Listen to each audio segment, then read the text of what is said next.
बंधु माने आजिर एही कार्यक्रम को आपण मानकु स्वागत।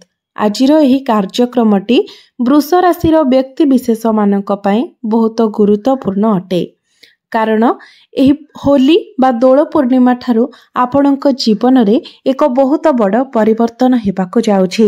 कारण होली दिन अर्थात मार्च 15 रे सूर्य निजर राशि परिवर्तन करबाकु जाउछंती एवं 29 मार्च को शनि मध्य निजर राशि परिवर्तन करबाकु जाउछंती। आपण माने जानती शनि देव गोटे राशि रे दीर्घ 2.5 वर्ष परे 2.5 वर्ष पर्यंत रही थांती। तो 2.5 वर्ष परे शनि निजर राशि परिवर्तन करबाकु जाउछंती, जहाँकि 29 मार्च को शनि निजर राशि परिवर्तन करबाकु जाउछंती। जहा फलरे एही होली बा दोल पूर्णिमा परे आपणक जीवन रे एक विराट परिवर्तन हेबाकु जाउछि। तेबे शनि एवं सूर्यंकर राशि परिवर्तन परे आपणक जीवन रे केउ सब परिवर्तन हेबो, केउ सब बड़ घटना गुड़िक आपणक जीवन रे घटिबो, से विषय रे आजिर एही वीडियो रे आमे माने विस्तार भाबरे जानिबा। एही होली बा दोल पूर्णिमा परे आपणकर स्वास्थ्य, शिक्षा, प्रेम जीवन, वैवाहिक जीवन, भाग्य, क्यारियर एवं व्यापार वाणिज्यर स्थिति किपरि रहिबो से विषय रे आजिर एही वीडियो रे आमे माने विस्तार भाबरे आलोचना करिबा। सेथिपई आपणकर जदि वृष राशि होई थाए तो वीडियोटी को स्किप न करी आपण शेष पर्यंत निश्चय देखंतु एवं वीडियोटी को लाइक करी चैनलटी को सब्सक्राइब करि दियंतु। कमेंट बॉक्स रे भक्ति एवं श्रद्धार सहित जय श्री कृष्ण निश्चय लिखंतु। तेबे बंधु माने आसंतु आरंभ करिबा आजिर एही कार्यक्रम को, जहाँकि जन्म राशि एवं चंद्र राशि उपरे आधारित अटे। तेबे राशि चक्रर 12 गोटी राशि मध्यरु द्वितीय राशि हेउछि वृष राशि। तेबे आपणकर कुंडलीर प्रथम भावरे विराजमान अछंती देवगुरु बृहस्पति, द्वितीय भावरे विराजमान अछंती मंगल, पंचम भावरे विराजमान अछंती केतु, दशम भावरे विराजमान अछंती शनि एवं सूर्य। तेबे 15 मार्च को शनि आपणकर सूर्य आपणकर एकादश भावरे गोचर करिवे एवं 29 मार्च को शनि मध्य निजर राशि परिवर्तन करी आपणकर एकादश भाव को चलन करिवे एवं आपणकर एकादश भावरे विराजमान अछंती राहु, बुध एवं शुक्र। तो सर्वप्रथमे आसंतु जानि नेबा आपणकर स्वास्थ्य किपरि रहिबो एही दोल बा होली परे। तेबे आपणकर प्रथम भावटी होइथाय आपणकर स्वास्थ्यर भाव, आपणकर इम्यूनिटी सिस्टम रो भाव एवं आपणकर प्रथम भावर अधिपति हेउछंती शुक्र, जे कि आपणकर एकादश भावरे विराजमान अछंती एवं एकादश भावरे शुक्र उच्चस्थ मध्य अछंती। यह व्यतीत एकादश भावटी को कुंडली रे बहुत भल माना जाय थाए, कारण एकादश भावटी होइथाय लाभर स्थान, इच्छा पूर्तिर स्थान। तेबे आपणकर स्वास्थ्य दोल पूर्णिमा बा होली परे बहुत भल रहिबो, कारण ग्रह मानकर स्थिति बहुत भल रहिछि। शनि आपणकर केंद्र रे विराजमान अछंती, बुध एवं शुक्र मध्य बहुत भल स्थिति रे अछंती। एबे आसंतु जानिबा विद्यार्थी मानक पई किपरि रहिबो दोल पूर्णिमा एवं होली परर समय। तेबे पंचम भावटी होइथाय आपणकर शिक्षार भाव, आपणकर पंचम भावर अधिपति हेउछंती बुध, जे कि आपणकर एकादश भावरे विराजमान अछंती एवं आपणकर पंचम भावरे विराजमान अछंती केतु। तेबे केतु हेउछंती मुंड विहीन ग्रह, छाया ग्रह, जहा फलरे से आपणकर माइंड को डाइवर्ट कराई थांती, पाठ पढ़ारे आपणको अन्य मनस्क कराई थांती, पाठ पढ़ारे आपणको डिस्ट्रैक्ट कराई थांती। किंतु दोल पूर्णिमा परे आपणकर पाठ पढ़ार स्थिति बहुत भल रहिछि, कारण बुध एकादश भावरे बहुत भल स्थिति रे अछंती। एहा छडा बुधंकर दृष्टि मध्य पंचम भाव उपरे रहुछि। शुक्र मध्य आपणकर एकादश भावरे बहुत भल स्थान रे विराजमान अछंती। सूर्य मध्य 15 मार्च को अर्थात होली को आपणकर एकादश भावरे गोचर करिवे। तो ए सबुर शुभ प्रभाव आपणकर शिक्षा क्षेत्र उपरे पड़िबो, पाठ पढ़ारे आपण बहुत अधिक उन्नति करिवे। दोल पूर्णिमा परे जदि आपणकर कोनोसी एग्जाम रहिछि तो एग्जाम रे मध्य आपण निश्चित भावरे उत्तीर्ण हेबे। तेबे जेहेतु केतु आपणकर पंचम भावरे अछंती, तो प्रतिकार स्वरूप आपण कुकुर एवं पक्षी मानकु प्रतिदिन किछि खाइबाकु दियंतु। केतुंकर दुष्प्रभाव आपणक उपरे कम होई जिवो। एबे आसंतु जानिबा आपणकर प्रेम जीवन किपरि रहइबो एही होली बा दोल पूर्णिमा परे। तेबे पंचम भावटी आपणकर शिक्षार भाव हेबा सहित पंचम भावटी मध्ये होइथाय आपणकर प्रेम जीवनर भाव। तो आपणकर पंचम भावर अधिपति हेउछंती बुध, जे कि आपणकर एकादश भावरे विराजमान अछंती एवं आपणकर प्रथम भावर अधिपति शुक्र मध्य एकादश भावरे बुधंक सहित विराजमान अछंती।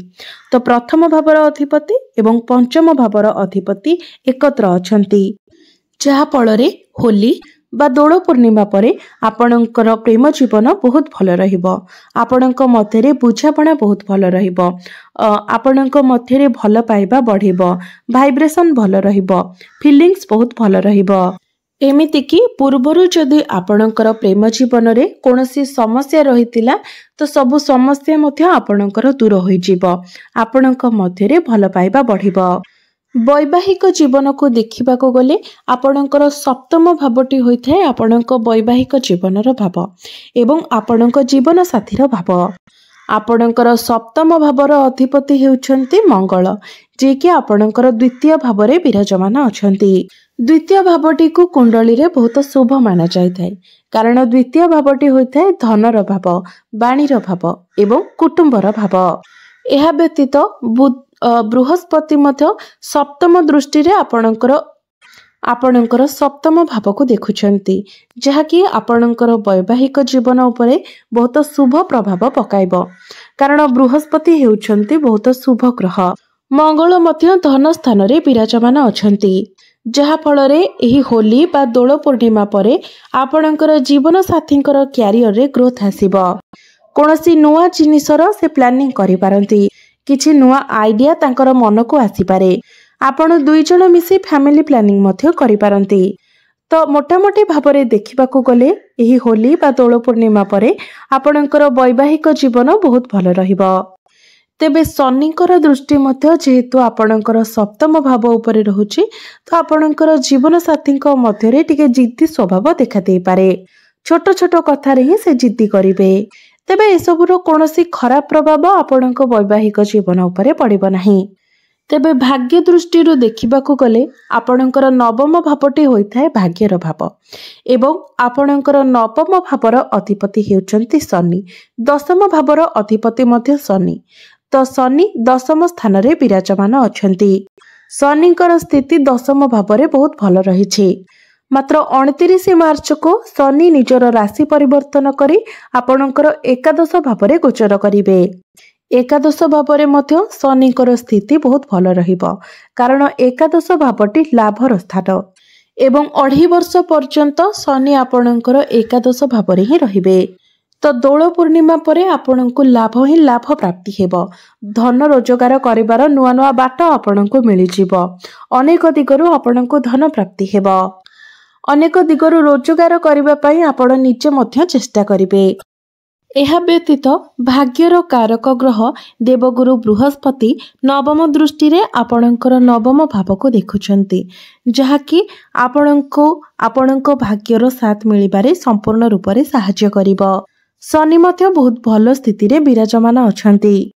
तो जदि आपण किछि इन्वेस्टमेंट करिबा पई चाहुचंती, किछि बड़ जिनिसर किणाकिणी करिबा को चाहुचंती, किछि बड़ डिसिजन नेबा पई चाहुचंती, कोनोसी शुभ मांगलिक कार्य करिबा पई चाहुचंती, एपरि किछि भी काम आपण करिबा को चाहुचंती जेउथिरे भाग्यर साथ दरकार पड़े, तो से सब प्रत्येक कार्य रे आपणको सफलता मिलिबो। क्यारियर कथा हेबा जदि तो आपणकर दशम भावटी होइथाय क्यारियर भाव एवं आपणकर दशम भावर अधिपति शनि दशम भावरे ही विराजमान अछंती एवं 29 मार्च को शनि आपणकर एकादश भाव को गोचर करिवे। तो शनिकर स्थिति बहुत भल रहिछि। तो 29 मार्च परे कार्य क्षेत्र रे आपणकर प्रमोशन होई पारे एवं जेउ मानकर चाकरी बाकरी नाही तो आपणको चाकरी मिलिबार जोग मध्य बहुत भल बनुछि, जहाँकि 29 मार्च परे आपणको चाकरी मिलिबार संभावना बहुत अधिक रहुछि। सेथिपाई आपण माने निजर चेष्टा जारी रखिबा उचित। बिजनेस मध्य आपणकर होली किंबा दोल पूर्णिमा परे बहुत भल रहिबो कारण बिजनेस रो कारक ग्रह बुध आपणकर एकादश स्थान रे बहुत भल स्थिति रे विराजमान अछंती। मंगल मध्य धन स्थान रे विराजमान अछंती जे कि आपणकर सप्तम भावर अधिपति। तो निश्चित भाव में यह दोल पूर्णिमा परे आपण आपणकर बिजनेस रे ग्रोथ देखिबा को पाइबे। बिजनेस रे आपणकर लाभ हेबो एवं विभिन्न दिगरु आपणको धन प्राप्ति हेबो। तेबे बंधु माने अधिक शुभत्व प्राप्ति करिबा पई आपण प्रत्येक दिन शुक्रंकर बीज मंत्र 108 थर जप करंतु। प्रत्येक दिन संध्यारे आपण हनुमान चालीसार पाठ करंतु एवं प्रत्येक दिन आपण उदित सूर्य को तंबा पात्र रे जलार्घ्य अर्पण करंतु एवं प्रत्येक दिन आपण गायत्री मंत्रर जप करंतु। तो बंधु माने आपण मानकर जीवन मंगलमय हेउ एहा ही ईश्वरंक निकटरे मोर प्रार्थना। धन्यवाद।